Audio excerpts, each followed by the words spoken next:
और सुख जीवन के सदा साथ चलने वाले दो पहलू हैं। उसमें भी सुख का समय सदैव अल्प दिखता है, यानी कि कम दिखता है, और दुख का काल भारी लगता है। सुख को हम जल्दी बिसरा देते हैं और दुख हमें सदैव याद रहता है। किसी ने कहा है कि दुख के दिनों में सुख को याद करने से बड़ा दुख और कुछ नहीं होता।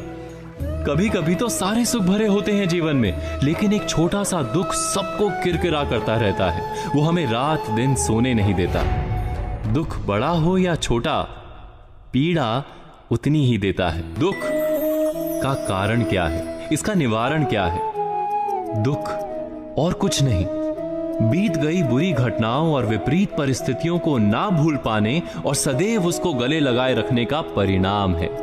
कभी कभी हम ऐसा भी करते हैं कि दुख को बड़ा करके उसकी छाया में स्वयं को बसा लेते हैं। कहते हैं ना कि जैसे हम शेल में चले जाते हैं। आइए एक उदाहरण से दुख को समझाने का प्रयास करते हैं। मान लीजिए हमारे पास धन पर्याप्त है, लेकिन हम एक सपना देखते हैं कि हम लुट गए हैं। आंखें खुलती हैं तो हम अपने को लुटी अवस्था के सपने में घिरा पाते हैं। सत्य है कि हम लुटे नहीं हैं, लेकिन स्वप्न का सत्य है कि हम लुट गए हैं। हम स्वप्न को यथार्थ और यथार्थ को स्वप्न मानकर जीवन को हमेशा एक गलत पटरी पर चलाए रखते हैं। संसार और जीवन का सारा दुख इसी तरह के स्वप्न जैसा है।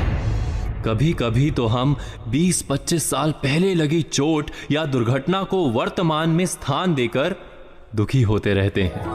एक मंत्र है, सुख को बनाओ मित, दुख ना राखो चित। जीवन को दुख से बाहर करने का एक ही तरीका है, सुख से मित्रता करो और दुख को मन में स्थान ना दो। उसे गले लगाकर ना रखो, मौका मिलते ही उसे उतार फेंको, नहीं तो वो सुख की हत्या करके एक पल आराम से जीने नहीं देगा। अवश्य विचार कीजिएगा, चिंतन कीजिएगा, मनन कीजिएगा।